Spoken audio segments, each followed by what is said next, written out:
You think about running for president or senate? Because of my Instagram posts? No, the video, the campaign style video. It's got everybody talking. I mean, listen, it's a video, and frankly, I think what people should be most concerned about is the fact that Republicans are trying to cut Medicaid right now, and people's health care is in danger. And that's really what my central focus is. This moment isn't about campaigns or elections or about politics. It's about making sure people are protected. All right, Jim Pfaff joins us. Jim, is AOC running, or is she just being a tease? Well, I think she is trying to figure out if she can run for president, but she's probably looking more strongly at the Senate and taking on Schumer if she thinks she can do it, because the polls have Schumer down in New York, below her. So we'll see. It's hard to tell. I think she is kind of nipping with it a little bit because, listen, she's going to have the cachet leftist, wealthy liberals wanting to put money in her campaign if she runs, because there are some people that like her. I think the Democrat Party, though, is trying to figure out who they are right now. They don't quite know, and I don't even think that everyone knows that she's the answer. There's a moderate movement already beginning to take place in the Democrat Party to try to pare back the radical leftist progressive wing. Are they going to be able to do that, Jim? No, they're not going to be able to do that. But I can't remember which member of Congress it was. It just is escaping me right now. But just today was saying, listen, we need to get back to JFK, lowering taxes, moderate government spending. And no, that's not going to fly in the Democrat Party, because the Democrat Party is a progressive leftist, really, frankly, socialist and certainly with her communist leaning party. That's just who they are right now. And they have to take a lot of people down before they can get back to being the JFK party that they used to be. President Trump boarded a smaller plane. I think everybody knows by now, whatever plane he is on as president becomes Air Force One. So he boarded a smaller plane because he's going to, I think, Tuscaloosa, Alabama, which obviously has a smaller airport, apparently, so he can't fly the big 747. But here's footage of him taking off not too long ago, headed toward Tuscaloosa to give a commencement speech. I understand some of the alumni at the school, at the university, the college, they're tit. But that would be, I would think in Alabama, that'd be a very, very small minority. I mean, he's coming down here to conservative land. This is God's country down here, folks. Alabama, Tennessee, Mississippi, he's going to get a big welcome tonight at that commencement address. I'm assuming it's probably going to be played live, Logan, right? So he just took off at, it was 5:30 Eastern Standard Time. So there you go. Beautiful plane. Jim? I just want to say, as a Tennessee Volunteers fan, I'm not particularly happy about him going to Tuscaloosa. I mean, remember, I went to high school there in Tennessee. I went to the Webb School down in Bell Buckle, Tennessee. That's my alma mater, and I'm a Vol for life. Well, I'm glad to hear that, being here in Tennessee. I mean, the minority, there's a small minority, they're upset he's showing up, some of the alumni. I mean, give me a break. Listen, it's Trump country down there. That's right. That is an odd amount of people. In fact, I did a weekend radio show in Birmingham. Used to be on Crawford Broadcasting in Denver for 4 years. Did you really? Oh, yeah. For 4 years, I was on KLZ in Denver, daily radio show. But I was doing a weekend show on the Crawford station in Birmingham for a while. I do love Alabama. Gary Palmer's a good friend of mine. I've known him for years. This is going to be actually a pretty blowout speech when he does it, because it's Trump country. That's the kind of people that really care about what this country is about. And it's a pittance of amount of alumni who are going to be getting mad. The rest of them are going to be excited. All right. So let's go to Chuck Schumer. Chuck Schumer's making some news. Here we go. Watch Chuck. The polls this week show Trump has the lowest 100-day approval rating since they started polling 80 years ago. The lowest. Yes. There's a poll out today that has your approval rating lower than any other congressional leader at 17%. Are you concerned that you may be a liability for your party? Polls come and go. Our party is united. We're on our front foot. We're stepping forward and going after Trump and having real success. Okay, so he wanted to talk about Trump's polling, and they want to reporter said, you've got one of the lowest poll numbers going for someone in your position. Oh, polls don't matter. John McLaughlin kind of scoped out what this poll was. It only sampled 37% of Trump voters. He won nearly 52% of the election nationally, and the popular vote nationally. It was a scam poll. It was designed to try to reduce the positive response that Donald Trump would get on the 100 days. Mark Meredith, no, not Mark Meredith, whatever his name over at Rasmussen, has been, their daily tracking poll has Donald Trump, right in the 47-50% range in favorability. They were one of the most accurate pollsters, Rasmussen was, in 2024. So I think I'm going to go with that poll. Listen, the things that Donald Trump is doing are exactly the things that he campaigned on, and exactly the things the American people have said consistently in polls they want to happen. No way is he at 39% approval. That's a pipe dream. How do you rate his first 100 days on a scale of 1 to 10, 10 being the highest? How do you rate him? I'd give him an 8.5, maybe a 9, because there are a few things I'm concerned about. Listen, I haven't seen all the work of DOGE just yet, and we had big promises with DOGE, and of course, and we'll probably talk about it later, you've got Republicans in Congress not even attempting in the reconciliation bill to implement DOGE. That's a different matter. But I haven't seen all of the actual results of DOGE, and we're seeing some of it. They have some transparency on the website. But we were promised, $1.5 trillion, $2 trillion maybe cuts. We could do that just by eliminating everything that's been passed of extra spending above 2019 levels since COVID. That would be an easy thing for Congress to do. Now, Donald Trump is trying to get rid of waste, fraud, and abuse. So that's why I say 8.5, 9. I mean, by the way, the first 50 days is a 10. But I'm trying to figure out what's happening with the DOGE thing. Once I get settled in on that, maybe I come back to my 10 really quickly. But I couldn't be more thoroughly pleased than I am. Good for you. All right, let's Caroline Leavitt and Steve Miller. Woo, they were on their game. Look at this. Here we go.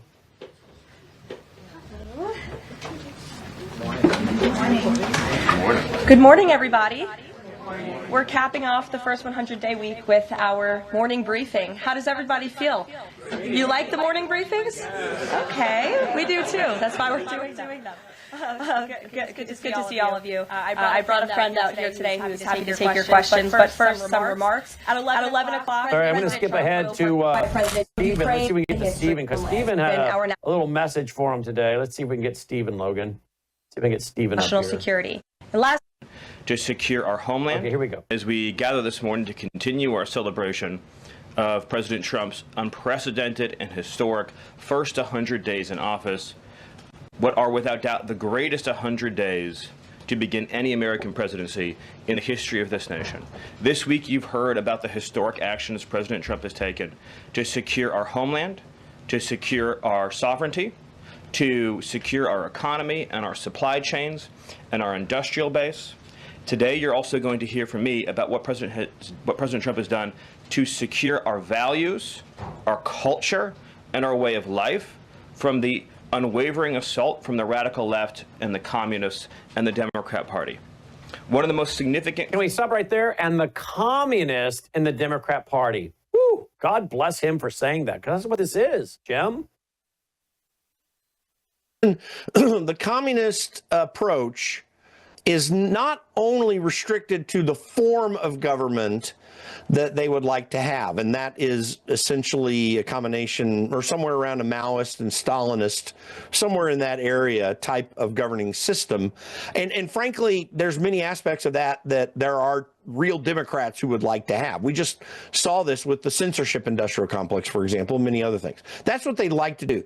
But what's also really important to note is that every communist method is about driving chaos into a system so that they can bring enough of it into play to wrest power from the current governing system. This is what happened with the Bolshevik Revolution. It's what happened when Mao finally was successful at kicking out Chiang Kai-shek from China. and many other examples in smaller countries. It's about building chaos, putting a strong foot forward to cause the people in the country to doubt their governing system, and then to come in with lies. Oh, by the way, it's happened in Cuba too, to come in with a lying promises of a workers' paradise or whatever they want to say it is, and then it ends up being an authoritarian system. That's what many of these Democrats stand for. It's certainly what AOC stands for.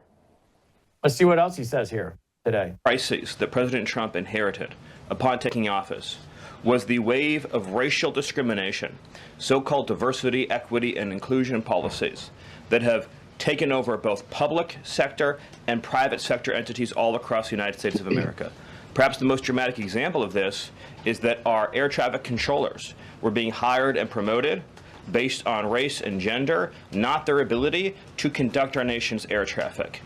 I would estimate that probably 90% of Americans would agree with the statement that airline safety should be based on your ability to keep, airline safety jobs should be based on your ability to keep planes landing and taking off and flying safely, not on what demographic box you check. President Trump has ended across the entire federal government all hiring, recruiting, retention, promotion, and training based on race and sex. This includes in our law enforcement agencies. So again, when we took office, even in sensitive law enforcement, national security, and intelligence agencies, we were hiring individuals not on their ability to carry a weapon, not on their ability to keep Americans safe, not on their ability to conduct sensitive intelligence operations, but based upon race and sex. And obviously, that is unacceptable. It's going to be merit-based across the whole federal government. But this wasn't just the federal government. This was the private sector, and this was also, of course, our entire university and education system. So President Trump's Department of Justice, working with other departments and agencies, have made clear that this administration is going to fully enforce Title VI, Title VII, and Title IX of our federal civil rights code. Discrimination based on race and sex is prohibited by law, and this administration will vigorously enforce that. And companies, small or large, that violate plain text of federal statutes will face appropriate financial and other penalties. This administration is not going to let our society devolve into communist, woke, DEI strangulation. We are going to have a system of merit, which is not just a social and cultural issue, it's an economic issue.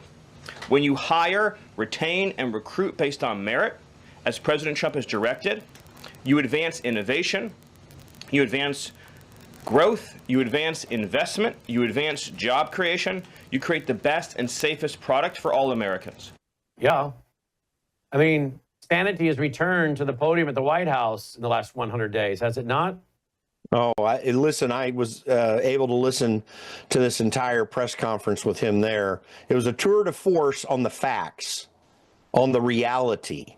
And it is really helpful to get these clear statements out there, not just in terms of what we oppose politically, but to really show that on a practical basis, both as it relates to the law and as it relates to how companies should operate, that this entire DEI and further beyond that ESG, all these efforts to mold companies into the shape of some political agenda is finally, the government attempts to implement it into society have finally stopped. We are going to get at a minimum a 4-year reprieve from this, and it's going to be very healthy. We have a lot of people in society who have been taught to accept these standards that are antithetical to truth and twist truth entirely. You know, these people are relativists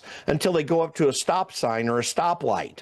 They'll stop for that so they don't get hit by the cars going through the road, but they attempt to run all the rest of us through the road to the destruction that it can cause. And we have had many accidents, so to speak, using the analogy, in this country that finally have stopped. It'll give us a chance to reprieve from this. So you've got this whole transgender thing, and transitioning thing has begun to greatly reduce. It's still out there, but it's greatly reduced. You're not seeing it talked about in culture anywhere, and that's largely due to Donald Trump's leadership and putting a light on the problems of all this. Indeed. Now, today is the National Day of Prayer, and here's what President Trump had to say in the Rose Garden today. We're bringing back religion in our country, and we're bringing it back quickly and strongly.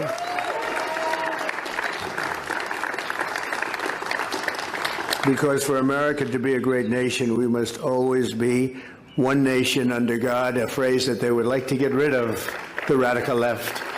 But Ben, I don't think we're going to let them get rid of that, right? We're not letting them get rid of that. He's talking to Dr. Ben Carson there. Pretty amazing. We've gone from this war on people of faith, conservatives, conservative Christians, people that go to the Latin Mass. And now we've got committees and commissions set up with the Attorney General and others to go through the federal code and do whatever they can to change things where we're not going to tolerate the persecution of people of faith. Again, what they've done here in just these areas are not necessarily what I thought they would do in their first 100 days, right? There's certain things I thought priority, and this might be down here, but it seems though some of these things, they were moved to the top pretty quick. I mean, because I guess you realize that if you don't have freedom of speech, you don't have freedom of religion, if people of faith feel threatened and disenfranchised and targeted, you're not living in a free country. And I think President Trump wants everybody to know, we're free. You're free. Go about your business. Go about your free speech. And if that includes proclaiming your faith and tying your faith to your occupation and your daily life and your convictions, go for it. We're not opposed to that. I think that a big reason for it being such a high priority is that Donald Trump was 1 inch from death in Butler, Pennsylvania. It seemed to have a profound effect on him personally. In fact, just when he was right there, now he's really good at hiding any emotions that he might have.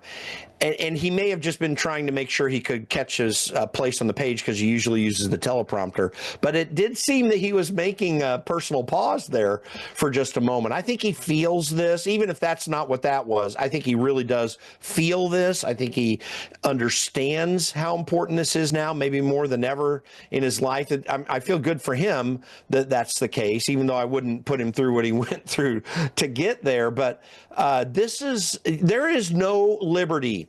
There has been no liberty of any substantive sense in this world except for the Judeo-Christian ethic. You saw some pop-ups a little bit in ancient Greece and ancient Rome, but really, honestly, there was no staying power to that. And they were both cultures that were kind of brutal, mostly the Roman culture even.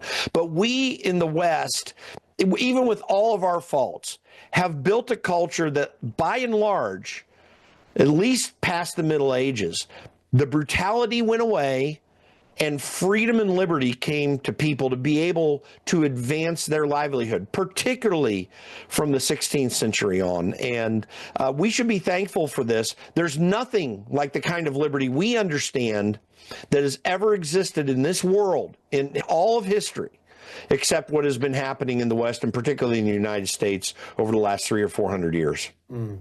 Well, and you mentioned his, being very sincere about it. Look at what Dr. Phil had to say about that today in the Rose Garden, the sincerity of President Trump's convictions here. Mr. President, I can't tell you, first off, how proud I am to see religion coming back to the White House. God bless you. God bless you for doing this. And let me tell you, it's not a popular thing to do in America right now. And Speaker Johnson is here, and he's a man of religion. But I've sat with President Trump with no cameras around, nobody listening, nobody watching, and I'm telling you, this is a man of deep faith, a man of deep conviction, and this is a man that wants this country to have a heart and have religion. And God bless America for giving us President Donald Trump. And when nobody's listening and nobody's looking, this man cares about every single person in America, independent of race, color, creed, whatever. And it comes from the heart with him. And I am proud to call him my president. And God bless you, Mr. President. Well, there you go. That seemed totally unscripted. So good for Dr. Phil. Well, and Listen, I worked at Focus on the Family for some years and directly with Dr. Dobson. I remember in the public policy department there, I remember because Shirley Dobson used to run National Day of Prayer for many, many years. And the tension that would mount over putting that thing together because of the pushback in Washington, D.C., even during Republican administrations, was very interesting to observe.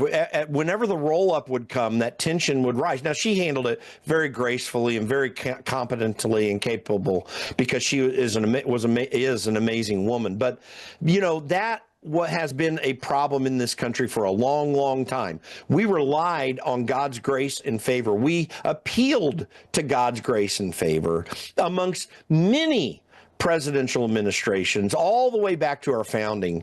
And that has been harder and harder to do over the last few decades. So it's very appealing and very satisfying to see Donald Trump in sincerity determined to help lead it as best he can, the American people, to a reliance upon God's favor, because he knows that he's had, by God's divine providence, favor on his life. And I'm not trying to make him into some particular saint. And in fact, I don't even think he's trying to. He knows what his reputation has been in past years of his life. But I see he and Melania having a good relationship. That's very public. They're very good at the public, but I also think it's sincere. And I hear it in the background being there. This is a man who is in the right time to do the right thing on this particular issue. We need this. We need, as believers, to decide that we are going to seek God on our own very deeply and humbly thank God for his great grace that he's shown us so far, because we don't deserve it as a country. We have no deserving of any of it. And I'm grateful that we have a president in office that understands that and wants to help us seek the one who does grant favor and help to nations who will humble themselves before him. Yeah, well said. I stumbled on this today. This is an interesting little story, a little behind-the-scenes story about Donald Trump and the gospel message. Listen to the Duck Dynasty, one of the Duck Dynasty sons. He's like, hey, you're not getting any younger. And there's people after you. He was actually kind of predicting, the prophecy about. This was back in 16, so yeah. Exactly. Yeah. He was like, hey, somebody will, they're going to try to kill you and all that. So it was actually really profound when I think back on that. And he shared the story of Jesus, and he wrote it down. Just so you know, he's talking about his dad doing this and writing it down on a piece of paper for the president who was running in 2016. Here we go. And he had the, what's the phrase he always uses for the symbols? Hieroglyphics. Hieroglyphics, like the arrow pointing down and the cross and the tomb and the arrow, coming back and the arrow coming back down as Jesus coming down. And so you can kind of figure out what that means about Jesus came to earth. He died. He's raised. He went to the right hand where he's at right now, and he's coming back. And so he handed the paper to President Trump, and he's like, you need to move on that. This needs to be the core of everything you do. I mean, it was very profound. So I say all that to say this one tidbit of the story. So later on, he came to Monroe, and I forgot exactly what was going on, but my family got involved, and I think Willie introduced. It was when he was running in 2020 when he lost. It was that. Okay, so that campaign. So we're now fast forwarding 4 years. Well, my dad was there. I think my dad led a prayer at the event. We were all there. My whole family went. And this place, you could not stick another person in the Monroe Civic Center. Well, while Willie, I think, was introducing him, my dad was standing behind him, and President Trump pulled out of his pocket that same gospel presentation that my dad had given to him 4 years before. Wow. And he's like, I want you to know I still have this. I hadn't forgotten. It's beautiful. I hadn't forgotten. So I thought that made the story more powerful. Yes. In that, you can say what you want to about the gospel, but people don't just ignore it. Had you heard that prior to right now? 'Cause I just heard that today. No, I hadn't heard that yet. I love those guys. Phil Robertson is the bomb. One of the greatest, most clear voices on culture and society and the gospel that we have out there right now. And listen, Donald Trump is truly affected by these things. There's no doubt about it. And certainly when he was coming back, I'm sure he pulled it out to make sure that Phil saw it and that he remembered. And he might not look at it every day, but he did remember it.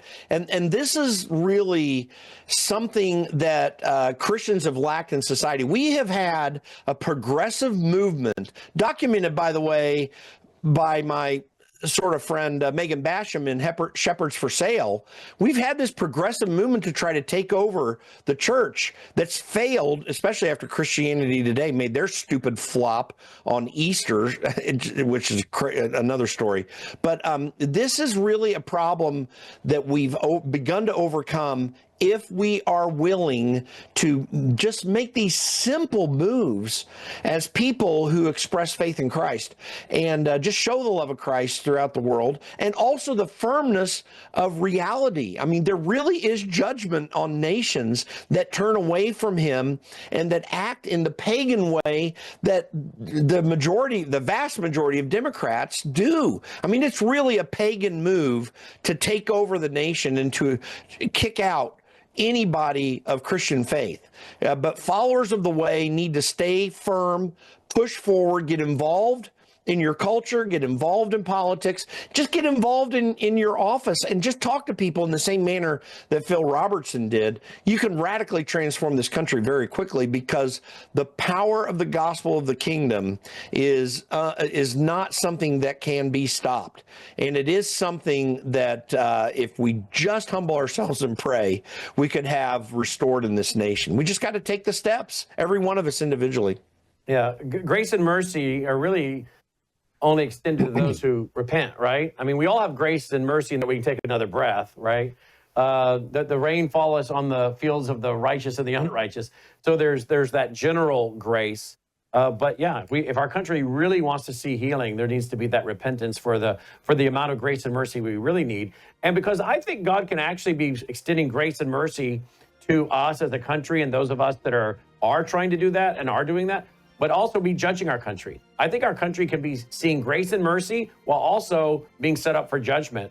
And I'm very concerned about that as I see Islam taking a foothold and spreading in our country. So we need to pray that, we can see the grace and mercy overcome the judgment that's to come. Well, we need to get that right, too, because I was just listening to a video, someone pushing back on some evangelist, saying, oh, no, it's by faith we are saved. And, no, it's not by faith. It's by grace through faith, Galatians says. And we need to understand that it's God's mercy that moves on a nation. It's not our even obedience. It is our repentance and seeking his favor and asking him to bring it upon us. It is not us doing anything. We need his favor by humbly going to him. And the nation that does so is always blessed. And it's one of the greatest reasons we've had real blessing in this country throughout most of our history. Yeah, because just really uphold it. Blessed is the nation whose God is the Lord. Jim Pfaff, the Conservative Caucus.org. That's our broadcast. Take care.